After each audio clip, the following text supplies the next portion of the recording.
Hi everybody.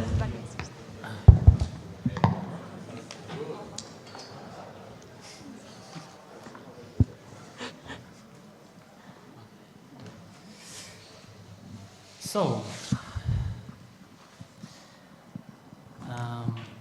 let's imagine for a moment that your country was attacked at 4 a.m.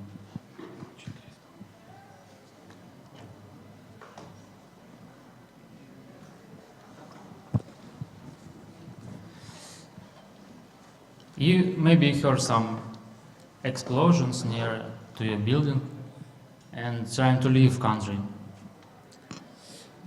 But you have low gas fuel in your car, you can't use your bank accounts and use any transportations, city transportation, bus stations, metro stations, train stations, because they are under cyber attack. So I guess you will defend yourself and help army. But how you will defend yourself and help army? Let's talk about how we all can be helpful in such situations. Maybe this word, that is army, is kind of old-fashioned, not so technical and other stuff, but there are some properties for the actions that you will do. You will have some repeatable actions. They could be scaled by doing this more and more every day. They will contain some hardcore skills that you will require to accomplish them, and it's good to be trained from zero, from the trainee to some sort of low or medium level very fast, and it could be trained on some polygons so you can involve your friends, relatives, brother, sister, and everybody you're familiar with. And we are not talking about like F5, F5 DDoS or subnet patrolling or like cyberbullying. It's such activities were made by a lot of people in the first, week or maybe months, because they just want to be involved and participate actively, but they don't really have any plan to do or any maybe even expertise to do, and they just try and do something maybe helpful, and sometimes it looks not so effective. So we need to start from the point that cyber actions are not affecting real world. You are sitting in front of computer and some guy shooting your maybe close neighbors in real world. But people used to cyber processes and they rely on them, and the real world depends on cyber. So we can influence to real world by cyber. And we have some challenges. So we need to organize some group, have some capabilities to do, so every member of group can do some stuff. Not just imagine that he will do, he must have experience.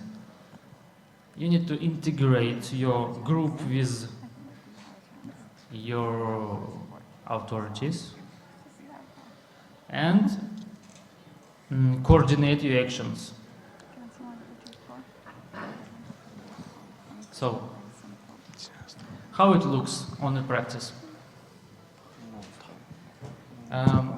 without any professional experience and especially warfare experience, a lot of people just trying to connect some security guys or hacker guys and say, hey, help me, I need to hack email, or like I need to hack some website. And this like first thought that people want to achieve with the help of you. So the next, when you trying to hack something, bring it and show to them that, okay, I got you, I got your access, have a look. And you know, nothing interesting in inbox. Or there are a lot of documents, there are a lot of data that are not really answering any question. It's like garbage, you know? It's like just I'm looking to the data and I can't figure anything. You need to spend a lot of times to searching and the data, be familiar with it, read it and analyze. So after some time of doing this useless job, you will face with another level of goal. So everybody gain experience in this field. They're trying to have thoughtful experience. They're trying to have some interesting facts, like trying to make cyber works for army. And next step, next level of the goal setting is we need just additional information to information that we have already. So find us information about X or Y, you know. So it's find equipment, find people, find something that we are looking for. And there is a much bigger gap, so you can't know where you can find it. You can break emails, you can hack a website, but you're not sure that you will find this information. But it's evolution of thought. You're trying to build something and the complexity of these activities grow up. Next level is we need situational information. We need to know what, where, and how. It's more specific goals, so you can measure it, you can drive or bring some specific result to this goal. So you can achieve success. Next is you'll be asked for some valuable insights. So not hack something, not some information, just give us new insights that we can have, and then we can do some actions that will bring us forward. So it's a very complex level of this goal settings, but I will tell more about it next slides. And the 5 is like the top level of this. It means that you find some information, and this information used to make some decision that will grow up your confidence that this decision is right decision that you can make. It's a very rare situation that this goal will be accomplished like in one task, that you set this goal and one person will accomplish this task. It's practically impossible. So let's close to the cyber operations. Be close to cyber operations. So the first, what's the technical guy look? What his side? What's happening on his side? So his evolution is presented on this slide. The first thing that he can do is DOS some website like host name, etc. It's not. The second is defacement. Maybe you're familiar with some Middle East armies, like presenters or like of other entities. They deface a lot of WordPress websites and put their music and logo on your website. Maybe you had some experience like this some years ago. It was like 10 or 5 years ago, I guess. So defacement is pretty easy, maybe easy and scalable operations that every hacker can do. Later on we will talk what's the effort and what's the result of this operation and why you need to do this and why you don't need to do this. Third grade of operations is a data leak and or wipe. So you can put a wiper on network. It's almost the same, but in the wiper case you just grab the information firstly. So it's a more complex operation. You need to have access to network and you know everything. I will not talk obvious things. The fourth grade is PsyOps. It's one of the options that you can do. You can do with the data that was leaked previously. So let's talk about PsyOps, because defacement and those it's not interesting. So it's a brief protocol of how you can make it, like how it's done usually.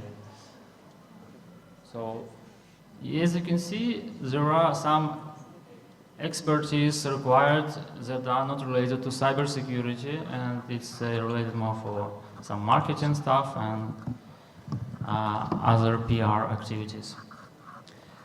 I can mention only for the third bullet that it's good to cloak your publication, for example, if you have some media web shell.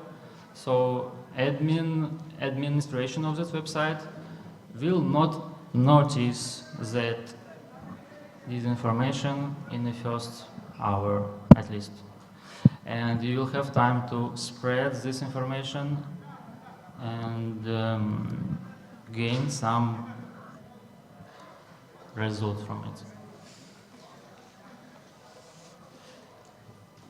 We will quickly going through the PsyOps and dive into the more interesting operation.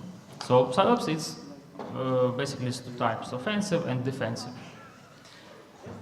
First type could be targeted. It's basically phishing or some sort of deception that is targeted for one person. And mass media, it's requires more expertise. And defensive is some sort of just communication with in mass media for the people who is not familiar with such attacks. So targeted, for example, targeted is we call it CRM for phishing. Maybe you're familiar with some phishing frameworks like GoFish or like, I don't know, maybe some social engineer toolkit and others. They are dedicated to one or like two channels. CRM is a terminology from the marketing where you have client base and you're selling something to your client base. So basically we are selling deception for our client base. It contains every person profile and the communication channels that we can communicate with him and push some misinformation to his decision-making mind. So some civilians could be very interesting and helpful in this scenario. It's prank call actors also fake call centers. They have huge experience in this field. And reverse psychology. Mass media, I will not dive deep in this, but you can figure out yourself. So, that workflow was about PsyOps. It was briefly, and the problem about PsyOps is you can't really measure the resultness or like efficiency of these operations. You can do some projects, some activities, maybe count some likes, reposts, I don't know, but you can't measure what people think about your product or your activity. So what thoughts you placed in their mind. You can do poll on the streets. You can ask them what you think about our government or what you think about our other people, and you have no feedback. So that's why there are another workflow that is more interesting, is, as I call it, CI/CD in data leak. So it's continuous process in gathering and achieving data leaks. So briefly, it's you need to have initial access, make exfiltration, make extraction of your exfiltrated data, make some analysis of this data, and bring insights. We will deep dive in every of these bullets. So, for initial access, you need penetration team. Penetration team, you can divide this subject to 3 sections. First section is initial access pen tester. So it's a guy who can bring, or like subcontractor, or like freelancer. You are willing to organize your workflow as you wish, and he will bring accesses. So second sector of penetration team is lateral mover. It's a guy who basically work with these initial accesses and trying to borrow inside these networks. He can trap into one network and borrow to the second, third, and fourth networks that has no internet and no any other ways to get inside except the first staged network that has accidentally some misconfiguration. So, and the third one guy is a data engineer exfiltrator. It's a guy who can operate inside network. In some cases, it's very valuable and have a lot of meanings. So let's talk about everyone in details a bit. So initial access pen tester. It's in our conditions. It's has not a lot of grades. The first one grade is a grade that you can start from, and it's pretty understandable. The second and third grade, it's hardcore grades. You can't just start from them because you need to have some time for research. You need some time for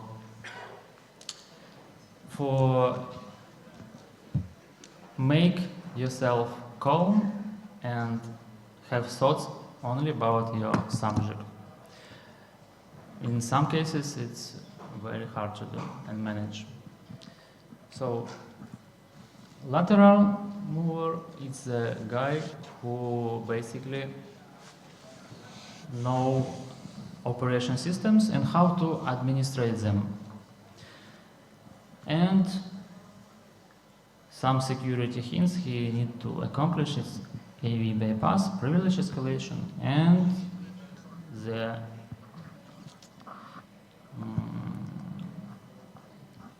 the best one side is his finished job. It's put some sort of rootkit maybe, or like some simple auto-run agent to have shell to network. In some cases, during you moving off some network, you will see some software that you can't understand. You need to read documentation, you need to read the manuals. This software could be related only for some specific country or geography, or some specific language. So this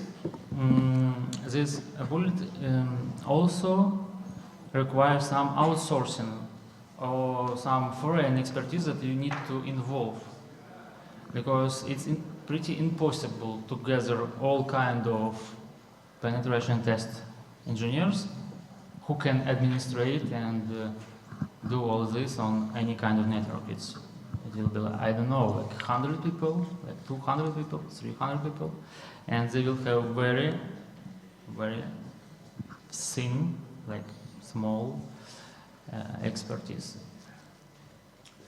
So, and data engineer, it's basically it's a very valuable person in some kind of networks that has EDR or like CM, that has some human resources dedicated to monitor your activity network, like to find some fraud activities, to find some unusual activities. So he needs to pick some data that will be valuable to extract. And it's impossible to extract all the data from network. So data engineer needs to know what his main focus and what he's looking for. So it's not completely like fully technical guy.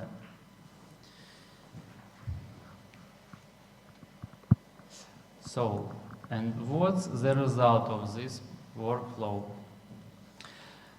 In result you will get, so you will convert some initial accesses to data sources, you will have data instruction, and you will have HUMIT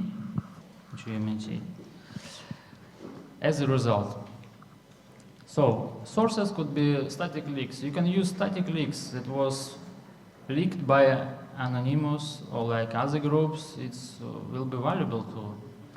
They don't want to leak everything. It's not easy to find very good and very like data leak with a lot of documents. It's basically mostly passwords, logins, phone numbers, and other stuff. But it's good for HUMIT. So real-time exfiltration, it's a continuous data leak that you will have with your initial access and some maybe rootkit or other software. So what is data extract?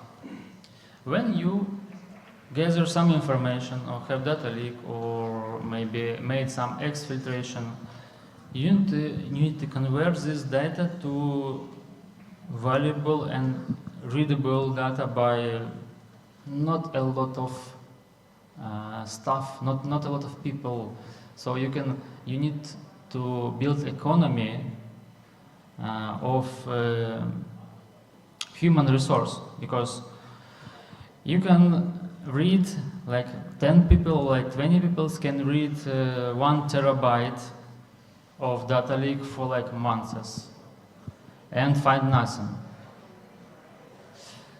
So you need to extract this data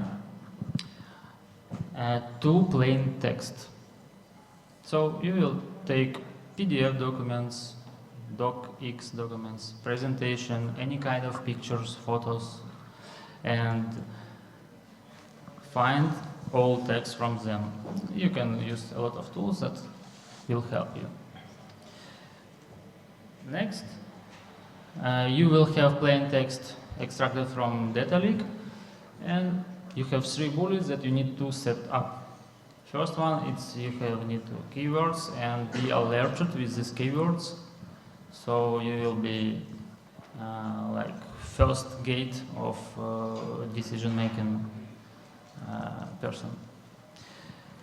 Second, it's you need to classify your documents. You need to know for sure where are documents and what types of documents. It could be like some certificates, it could be some invoices, it could be some technical specifications, it could be just, I don't know, like any kind of documental communication between some sort of organization or entities. It could be anything. There are like 40 or like 50 type of documents that we have in list today. So, and every data leak will have summarize of type of documents that it contains. So, for example, like this data leak contains 100 invoices, 50 technical documentation, and some summary or abstracts of the long version documents. You need to have short abstraction. So you can use NLP for natural language processing and summarize these documents.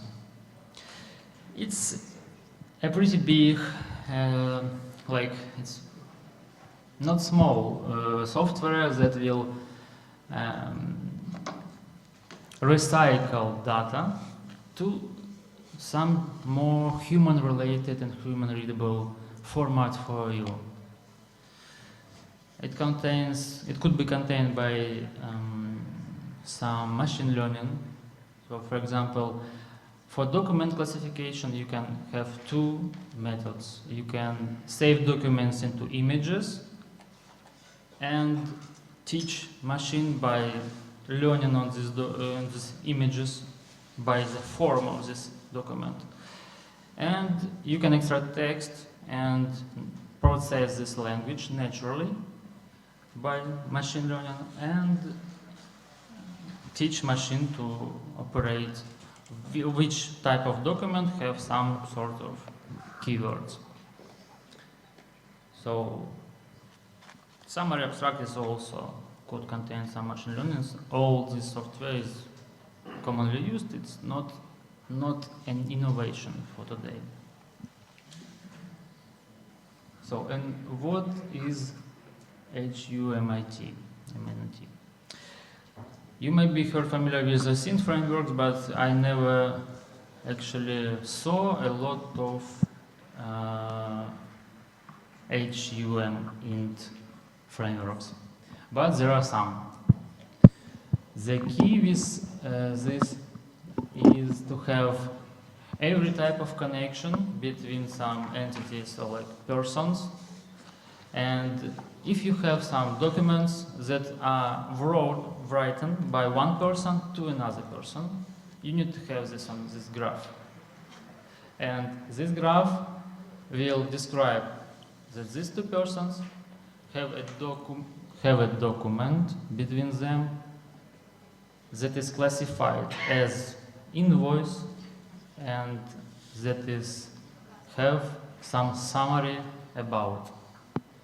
And this graph could summarize this activity and give a full picture of any kind of data leak compilation. So the key points of this framework is extract personal data from data leak. It's a date of birth, names, it's some phone numbers, passwords, and other stuff. And connections, as I said, and you need to have context of these connections. So, it's the previous slides that I talked about sounds very smart. But you need to build it from the scratch. And you need to teach people to work with it. and you have a lot of problems. And since February, it was past 8 or 9 months, and we still have not draw this animal. We somewhere in the middle.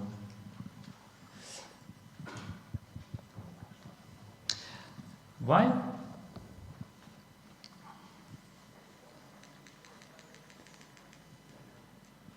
No. Because of this. Everybody can forget, will and must forget about first, second, and maybe even third bullet, and focus on the fourth. But to go through this, you need to have some evolutionary process in your mind, working with the data. Especially it's hard for people who not familiar with informational technologies, who is not working with computers. And as you know, army has very old computers.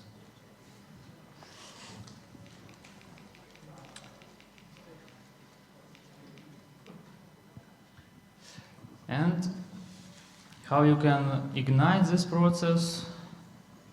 You have two ways. One way, it's a matter of your life, and second way, you have a cyber polygon,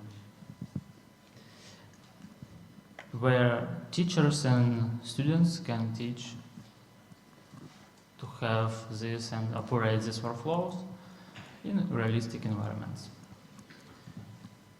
There are some cyber polygons already announced, operating, and maybe even open sourced.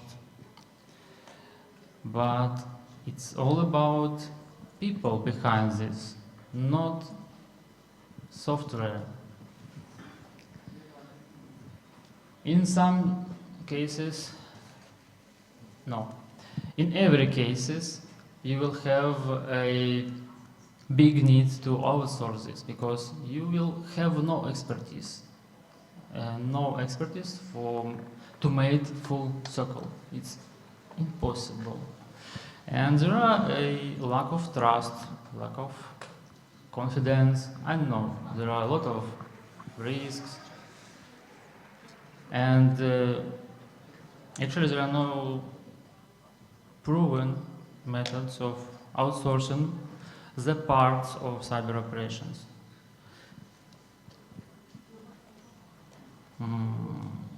When the contractor has only his specific part of job and he can have access to any other parts of the project. But it's a challenge that I think soon will be solved. Thank you for attention. All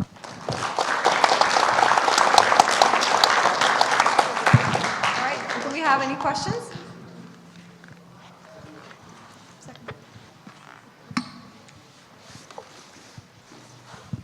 Thanks for your presentation. When you are talking about outsourcing your resource, you are talking about the military reserve, or you are talking about private company? This presentation is based on experience and observing what is going around myself. So I have no, can you rephrase your question? Sorry, when I talking about military reserve, maybe it's not the good word. I talking about Romanian people, civil, who support us for the military part, you know, like a subcontractor, but they are volunteer for that. Yeah, it's a way to collaborate or communicate or exchange experience. and I will be glad to any sort of expertise that could be donated or like sold or another way, like another form of collaboration, could help us both.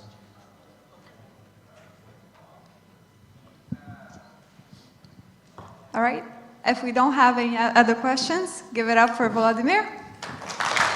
Thank you.